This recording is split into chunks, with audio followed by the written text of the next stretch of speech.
Vídeo é um ritual de autoflagelo. Então as pessoas vão à rua ali para se automutilarem, né? Se baterem até que sangrem, né?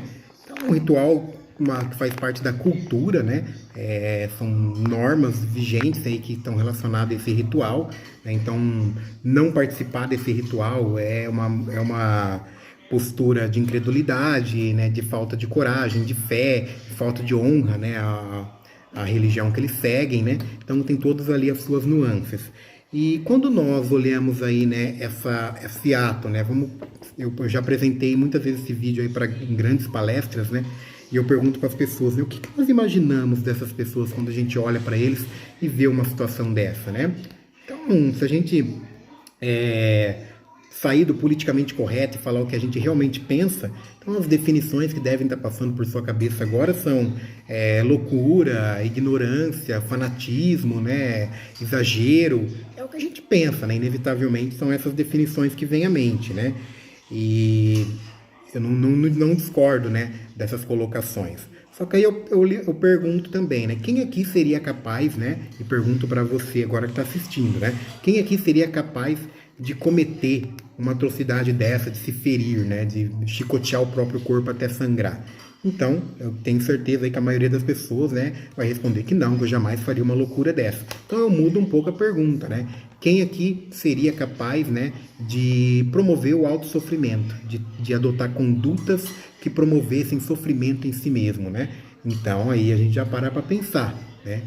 Se for analisar, a nossa cultura, ela é tão ou mais, né, assim, encorajadora do sofrimento, né?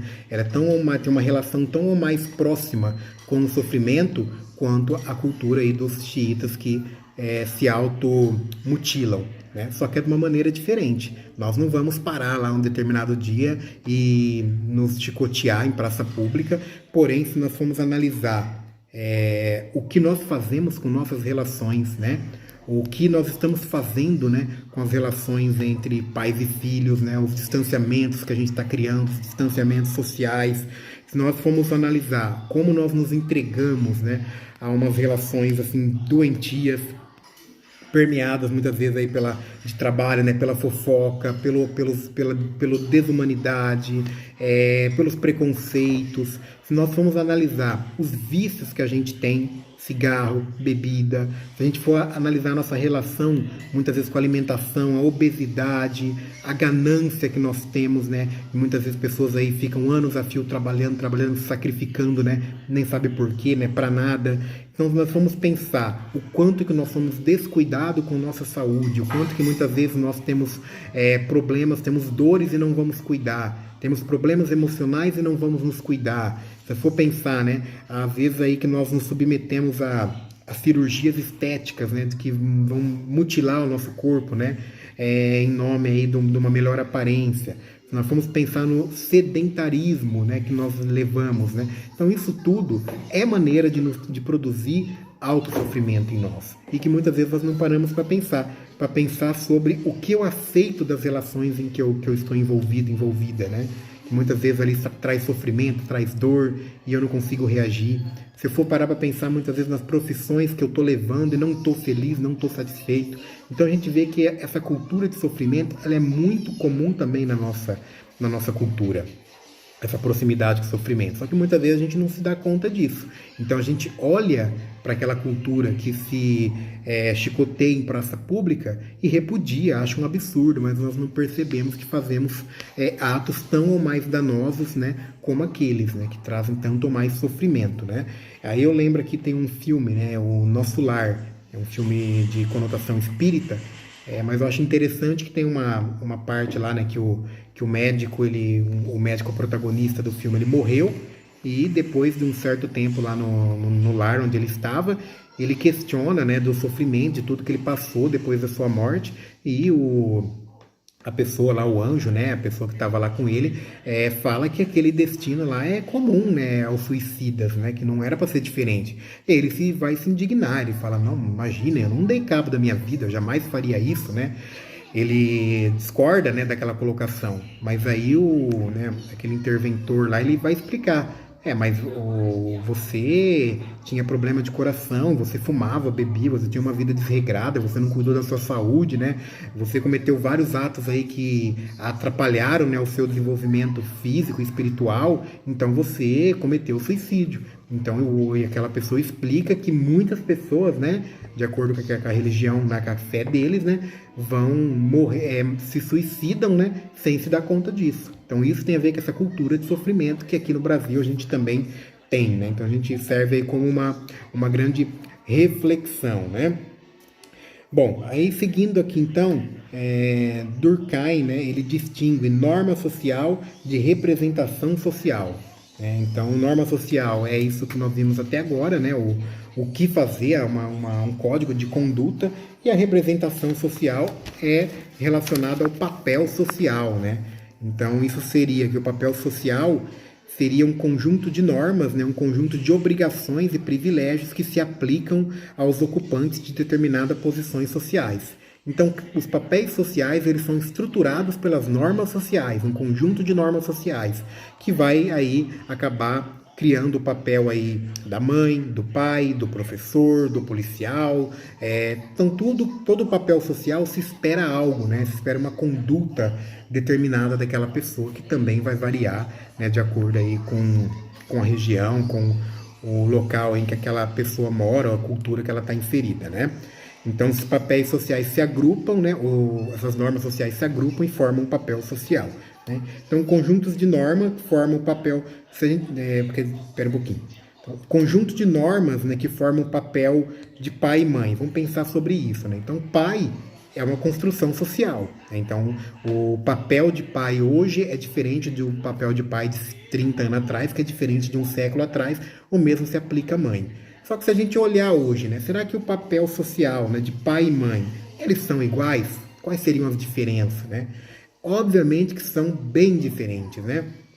Então, onde que se diferencia? A cobrança social, né, para com a mãe, ela é extremamente superior do que para com o pai, né? Então, há uma grande cobrança social voltada para a mãe, né? Na nossa prática de psicólogo, nós vamos aí se deparar com isso constantemente, né? Então, a mãe carrega um fardo muito mais pesado, a mãe é muito mais culpabilizada por todas as situações do que o pai, né? Então, assim, primeiramente, quando uma mulher engravida, já há uma desconstrução daquela mulher, né? Então, é como se de ali em diante ela já não fosse mais uma mulher, né, que vai ter lá as suas necessidades sexuais, o seu direito de ir e vir, né, como um homem tem. Então, o que eu quero dizer? Então, você vê, assim, uma adolescente, né, numa sociedade, assim, geralmente quando ela engravida, né? Então, você vê que há uma cobrança social muito forte nela, né? Aí parece que aquela menina não pode mais namorar, que ela não pode mais ir num baile, que ela não pode mais fazer nada, né? Então, há uma cobrança que com o pai não há. Ninguém vai questionar, né? Você vê que o contrário também comprova isso, né? Então, uma mãe extremamente dedicada, né, é meramente uma mãe dedicada cumprindo o seu papel. Um pai extremamente dedicado é alguém que é vangloriado pela sociedade, né, como um exemplo, né? Nossa, que maravilhoso, né? Olha, ele cuida do filho dele, quando não está fazendo mais do que obrigação.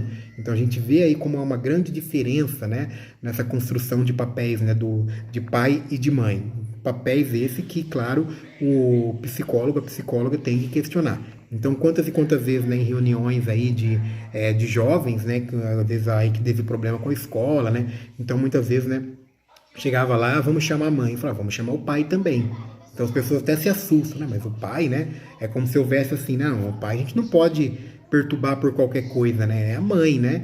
Então a gente tem que ter essa consciência de incluir os pais, né, nesse diálogo, né, nos problemas relacionados aí aos filhos, que a gente vê aí que é muito diferente, né? Eu vejo assim o caderno dos meus filhos mesmo, né? Então as professoras têm costume de mandar muito recadinho, né?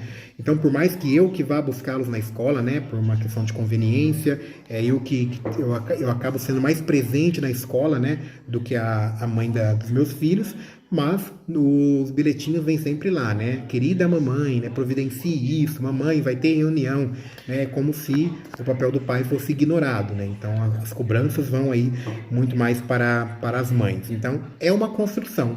São normas que foram sendo atribuídas ao papel de mãe, né? Então a mãe tem que proteger, a mãe tem que educar, a mãe tem que dar colo, né? E que foram em doses muito menores destinadas aos homens, né? Ao papel de pai, né? Bom, depois aqui, seguindo, né, Derinder, né, perdoe aqui as pronúncias, tá? Eu sou péssimo aqui na pronúncia desses nomes aqui, mas no texto aí, ele está devidamente citado, né? Ele coloca que as normas têm uma grande importância para a psicologia, pois da existência delas provém a base para a comunicação intra e entre grupos, né? Então, quando você compreende a norma vigente, né, de determinado grupo, de determinada sociedade, você está entendendo aquele sujeito, né? Você está entendendo a cultura local ali. Então, se você vai trabalhar com um grupo de jovens, né, é muito interessante que você conheça a cultura pertinente deles, né, as normas de conduta, né, o que eles consideram certo, o que eles consideram errado. Então, assim, você vai conseguir aí se aproximar, compreender aquela cultura, compreender aqueles sujeitos, né? Então, compreender as normas é compreender os indivíduos, né? Então essa grande importância. Dando continuidade, vamos falar aqui um pouquinho da construção das normas, né? Como elas acabam sendo geradas, né? Pegando uma perspectiva societal, né? Social, é visto aí que as normas são culturalmente específicas, então a norma trata de um assunto bem íntimo, bem específico, né? Então são várias normas para cada tipo de situação. Elas têm um poder variado, derivado aí da sua importância para a cultura onde ela opera. Então, de acordo com a importância daquele ato, né, para aquela cultura, ela vai ser, vamos dizer assim, mais influente ou menos influente, vai ser mais punitiva, né, caso não a cumpra, né, ou menos punitiva de acordo com a importância que ela tem para aquele meio. Então existe aí uma certa hierarquia das normas, né? As culturas aí não tratam todas as normas de maneiras iguais, né? E sanções vão surgir, né, para manter essas normas, sejam sanções informais, sociais dos próprios grupos ou mesmo aí sanções legais estabelecidas em leis, né? Então, o estabelecimento de norma vem do reforçamento e punição dos comportamentos que são repetidamente realizados no dia a dia. Então, aqui é um apontamento, né, de Cialdini e de Trost, né? Então, que tem aí muita referência, né, com muita relação, né, com o behaviorismo radical, de como as normas elas são criadas, reforçadas ou mesmo eliminadas, né, do nosso cotidiano, da nossa cultura, de acordo aí com esse sistema de variáveis, né, de reforçamentos e punições. Então, o comportamento ele vem a ser reforçado ou ele vem a ser extinto de acordo aí com a relevância, com a necessidade daquela sociedade, né? Então, elas vão ter esse ciclo que tem aí uma relação direta com o que a gente aprendeu em behaviorismo radical, né? Com condicionamento operante, né? Então, as normas vão seguir bem essa linha, bem essa lógica, né? Da continuidade. Bom, a norma também tem uma perspectiva funcional. Elas surgem para encorajar ou restringir comportamentos relacionados ao desenvolvimento do grupo. Então, elas são importantes para o mantenimento de determinada cultura, né, de determinados hábitos. Vamos pegar, por exemplo, aqui a questão do delator, né, do X9, né? Por que no meio, né, num grupo de criminosos, né, o X9 é tão repudiado, né? Aquele delator é um crime, né, considerado imperdoável, né, pelos bandidos, né? Porque, obviamente, um delator, ele põe em risco toda a estrutura, né, daquele grupo. Aquele grupo que é um grupo como outro qualquer, que tem aí as suas regras e normas, né? Não tô falando da ilicitude, né, indiferente os atos que eles cometam são ilícitos, porém o fator da norma, o fator aí essas regras vão valer para qualquer grupo. Então, eles vão ter as suas normas também, né? E uma fortemente conhecida é a repulsa, né, contra quem venha cometer uma delação. E isso aí é um conhecimento, assim, é uma norma universal. Se você pegar aí, né, um grupo de terrorista, né, bem assim radical, eles já são treinados, né, eles têm aquela, ideologicamente falando também, é uma fé, né, de que eles podem ser torturados, mortos, mas eles não vão delatar o comparsa, não vão falar nada, né, que entregue o grupo ou algum plano do grupo. A gente sabe que isso acontece, né? Eles morrem felizes, né? Na fé deles, aí eles fizeram o certo e vão ser aí extremamente recompensados lá no paraíso, né? Então não vai haver delação. Se você trazer isso para a nossa cultura, para o nosso país, é o que vai ocorrer também, né? Então, um bandido, quando ele é preso, em regra, né? Óbvio que há exceções, ele pode apanhar, ele pode, né, fazer o que for, dificilmente ele vai caguetar, né, alguém do grupo, porque ele sabe que a punição vai ser muito grande. Então é isso que acontecia na máfia italiana, é o que acontece na Yakuza, né, na máfia japonesa, né? Então é um traço muito comum de todos esses grupos relacionados ao crime, né? É uma norma social muito forte, muito vigente, que tem aí uma importância muito grande, né? Que é a questão aí de proteger o grupo aí contra os sistemas aí de legislação, com os sistemas da polícia, né? Bom, então, as normas é vista aí, né, como um sistema de crença culturalmente compartilhado, tais como os estereótipos, e as normas também se desenvolvem de um modo muito similar à seleção natural. Então, as normas elas vão sendo selecionadas ao longo do tempo e aquelas que têm uma importância maior vão sendo mantidas. As normas aí que não acrescentam muito ou são desnecessárias acabam aí caindo no esquecimento, né? As normas seguem também uma perspectiva de socialização, né? Ou seja, ela é vista também como uma forma de você se agrupar, de você se enquadrar em determinado papel social e a determinado meio ao qual você deseja fazer parte, né? Então, a construção de normas sociais é uma operação inerente ao processo de socialização. Então, você tende a seguir determinadas normas quando você deseja aí se socializar a determinados grupos, né? Então, os meios de construção das normas, né, eles também vêm muito através da observação do comportamento de outros membros que pertencem à categoria social com a qual nos identificamos ou gostaríamos de pertencer. Então, se você trazer isso, né, para a nossa realidade, a maioria de nós, a gente vai buscar nossas referências, né, primariamente aí nos pais, né, ou outro adulto aí de referência.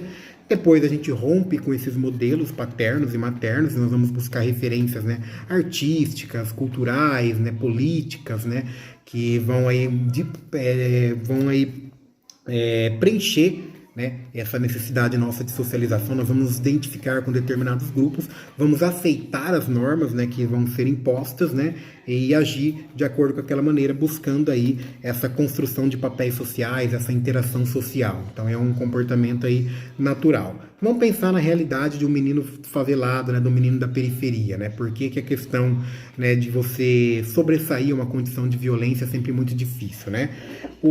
A criança, o adolescente, ele vai ter essa mesma necessidade de se adequar a grupos, né? A determinados grupos, a modelos de padrões de comportamento, que muitas vezes vão ser modelos criminosos, né? Então, a criança, o adolescente já cresce com essa presença do crime, né, do tráfico, muitas vezes, né, ali como modelo, como exemplo a ser seguido, é ali que ele vai se basear. Então, são esses modelos que ele vai copiar, são as normas desse grupo que ele vai assimilar. Então, você vê assim que acaba sendo uma construção natural, né, que vai levar esse jovem, esse adolescente ao mundo de criminalidade, né? Então, é uma realidade social, um meio social, né, que vai interferir muito, né, na subjetividade aí dessas crianças, desses adolescentes. Por isso que é importante a presença do Estado, né, a presença de projetos que entrem nesses locais e que mostrem novas referências a esses jovens, né? Bom, então as normas sociais, elas também apresentam-se em 3 motivações, né? O interesse em acertar, realizar o comportamento correto. Então nós temos assim o medo de errar, o medo de cometer aí atos reprováveis. Então a gente simplesmente tenta padronizar o nosso comportamento com as normas vigentes, né? Uma outra motivação, como eu já falei, né, construir e manter relações pessoais. Então, se eu quero, de repente, eu quero lá me agregar a um grupo de roqueiro, né? Eu vou buscar compreender aquelas normas, vou me vestir, né, como eles, vou começar a pensar, agir como determinado grupo age. Então, é uma maneira aí de socialização. Ah, eu passei num concurso da Polícia Militar, né? Então, até aquele momento eu nem sabia desse universo militar. A partir desse momento eu vou começar a me entrosar, falar, andar, me vestir, né? Ter posturas e comportamentos daquele grupo, que é uma adequação buscando a minha socialização. E temos também aí a seguir normas, né? Aderir a normas, a papéis sociais em busca aí de um fortalecimento de uma personalidade muitas vezes frágil, né? Então, alguém aí que enfrenta uma baixa autoestima, que tem dúvidas acerca de suas opções, ela pode adotar um papel sociais de normas muito rígidas, né? No sentido de se proteger, de se autoafirmar. Por exemplo, aquela pessoa, aquele homem que tem aquela postura do machão, que não leva desaforo para casa, né? Que quer sempre ali fortalecer essa ideia de homem, de masculinidade, né?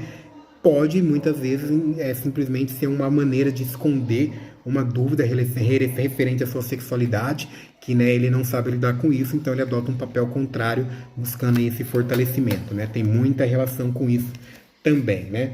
Norma, ela é uma condição muito relativa, né? Intrinsecamente ligada aí com cultura, né? Então, norma tem uma relação direta com cultura, né? Então, quando se estuda a cultura, né, a norma faz parte da cultura, né? Ela vai ser influenciada pela cultura. Assim, como em contrapartida, as normas também podem aí influenciar culturalmente também, né? Então, como a gente já falamos aí dessa relação bilateral, né? Então, a definição de cultura inclui a noção de crenças e normas compartilhadas, né? Definição de norma, ela é intrínseca, então, à definição de cultura, né? Você compreendendo as normas, você compreende um pouco da cultura. Você compreendendo a cultura de um determinado povo, você vai compreender também as normas, né?